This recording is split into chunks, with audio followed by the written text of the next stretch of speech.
You'd see about 12 to 15 minutes of this very beautiful and precisely made up, very detailed woman. So he'd play like the Gibson girl. He'd play Salome. He'd do the vamp, the vampire girl, the bathing beauty. He'd do the college girl. He'd do the old time Victorian lady. And then at the end, you'd see somebody who stepped to the edge of the stage and pulled off his wig and was, maybe stuck a cigar in his mouth, and all of a sudden became dude. Welcome to Tell Me, David, Queer Stories, Past and Present. This story originally aired on This Way Out, the international LGBTQ radio magazine. Conservatives in the United States have mobilized a knockdown, drag-out fight against, well, drag. They've put cross-dressing in the crosshairs, passing laws aimed at outlawing, or at least restricting, drag shows in states like Tennessee, Montana, Florida, and Texas.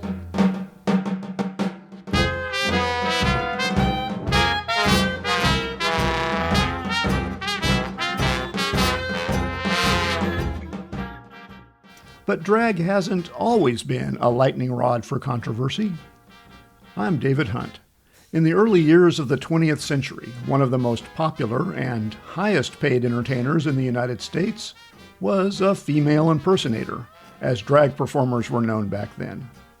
His name was William Julian Dalton, but he went by the stage name Julian Elting.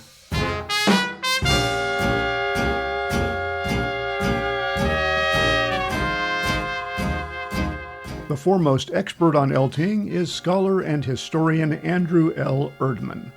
His new book, published by Oxford University Press, is titled Beautiful, the Story of Julian Elting, America's Greatest Female Impersonator. Erdman joined me for a conversation about the popular drag artist who got his start in vaudeville. Julian Elting was a hugely popular female impressionist, female impersonator from around 1900 through really the height of his career was through the 1920s, although he's famous until his death in 1940.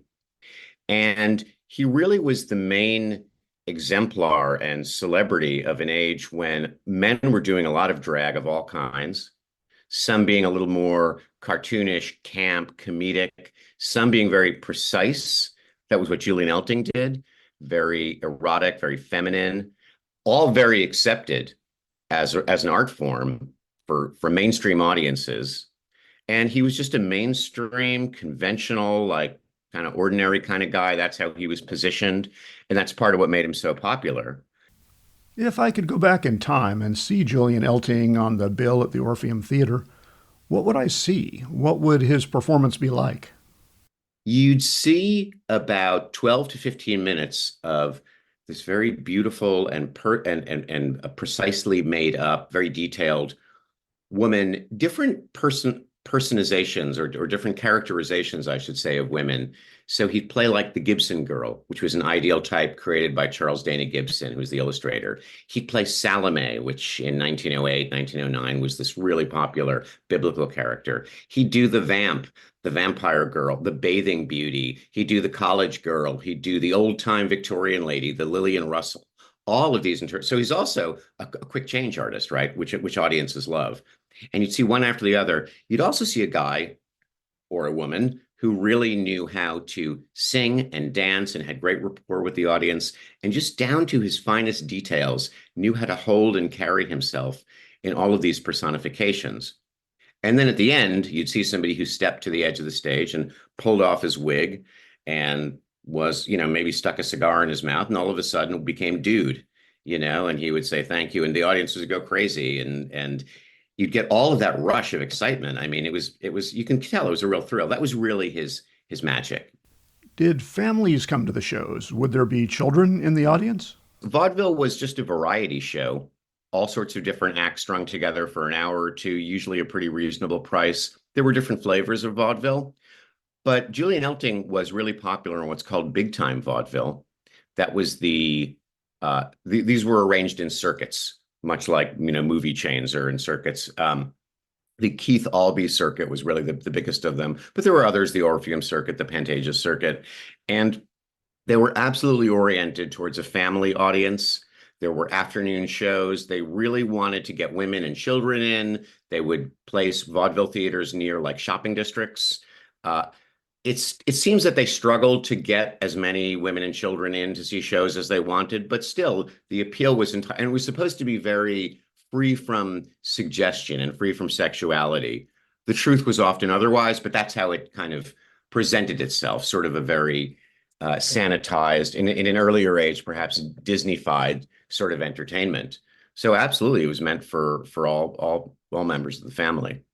Looking back, gender roles were so distinct in the early 1900s, and I feel like there may have been some mystery, especially for young men, around the so-called feminine mystique.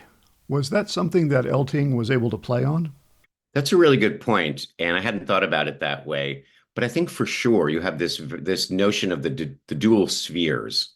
You have the woman's sphere, which is domestic and private and soothing, and then the male sphere, which is ambitious and competitive and public. And yet there is also, I think what Julian Elting does, like you're saying, gave people and men in particular a way to kind of poke through and somehow deal with that massive and very bewildering apparent difference, this essential difference, and wondering if it was so essential after all. And part of what Julian was able to do is to, at the same time, say, men and women are very different, and I can play them both.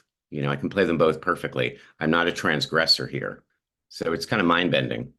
His act worked on one level because he demonstrated the correct way to, as we would say today, perform female gender roles.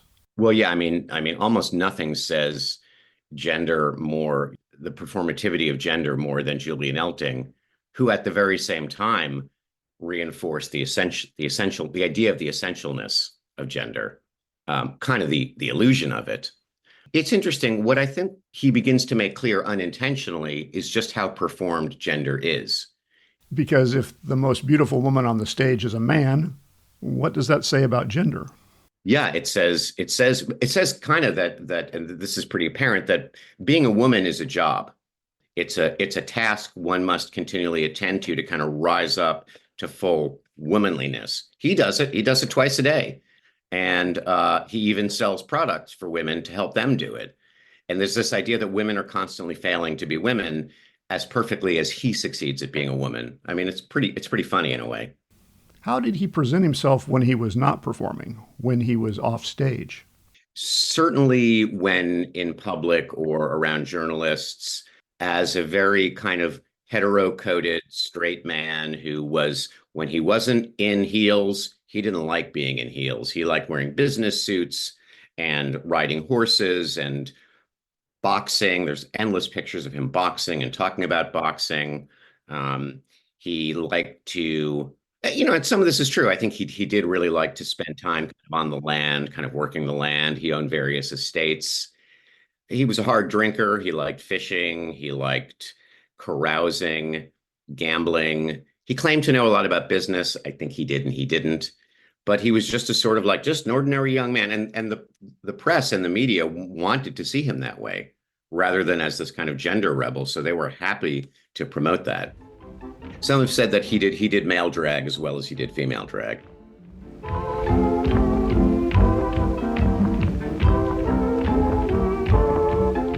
You're listening to This Way Out, the international LGBTQ radio magazine. I'm David Hunt. Let's listen to a movie trailer from 1929 that features one of Hollywood's biggest stars, Julian Elting. Pardon me, Mr. Elting. Would you speak a few words over this station? Gladly. Thank you. Greetings, ladies and gentlemen.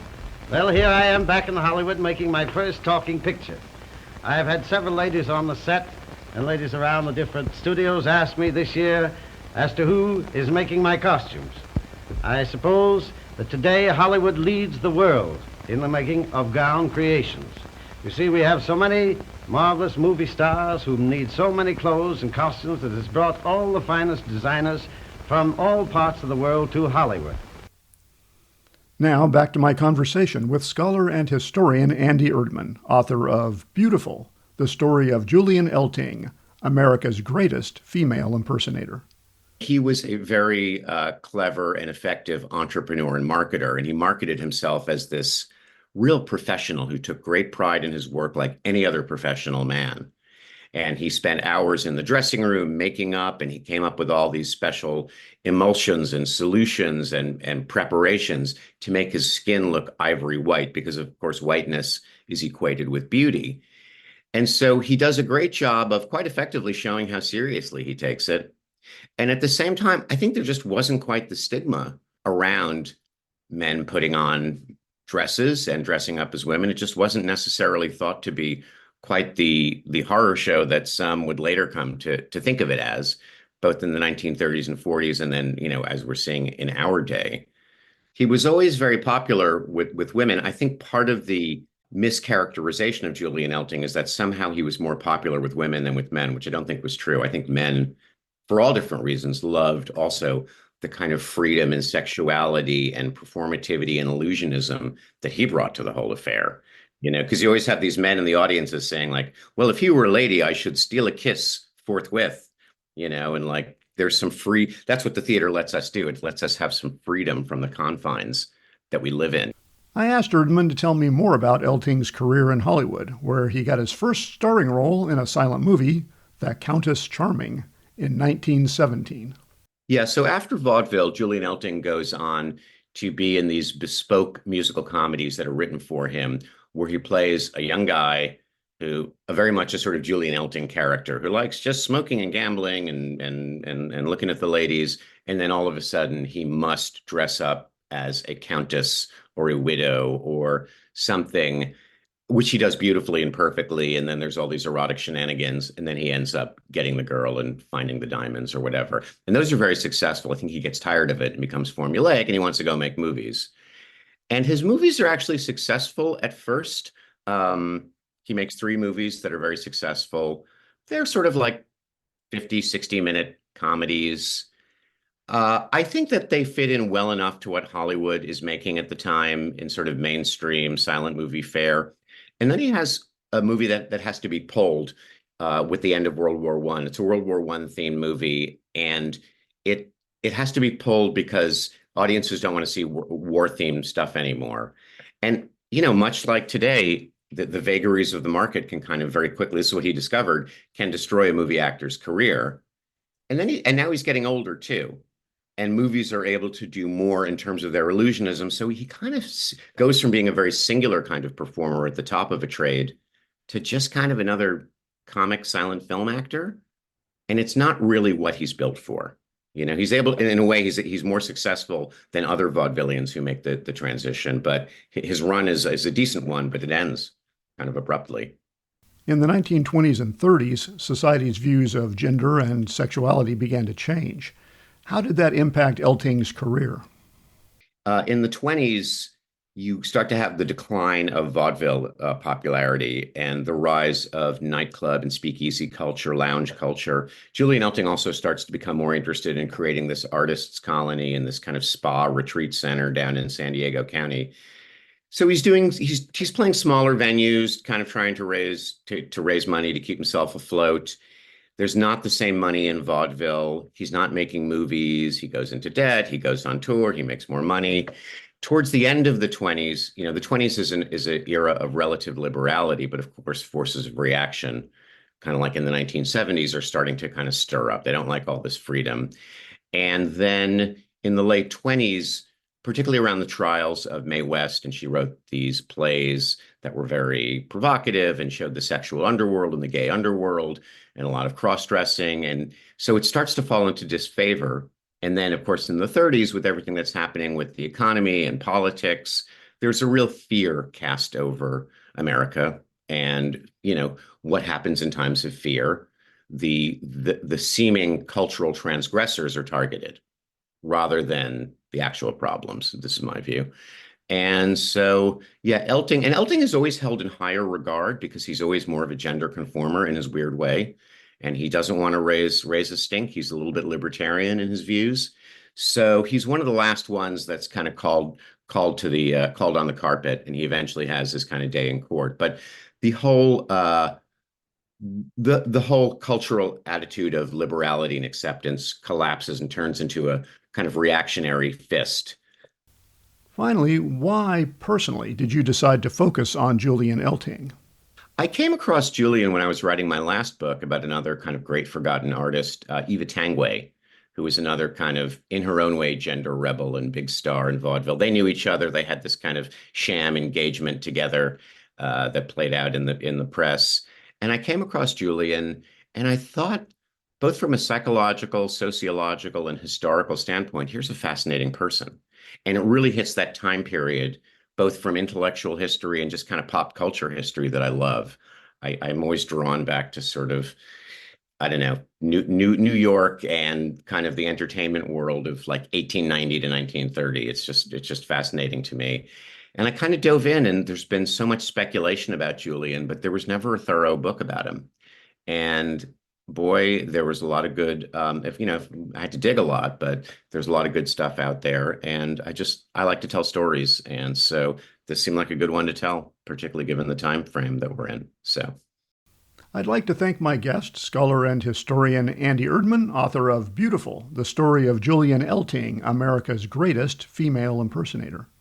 On this week's feature, we heard music by The Voice of Hollywood, Kyle Cox, and the Southside Aces. For This Way Out, I'm David Hunt. Where's the magic gone? Where did it run to? Never thought it'd leave, but I'm left with an emptiness. Won't you tell me where the magic's gone?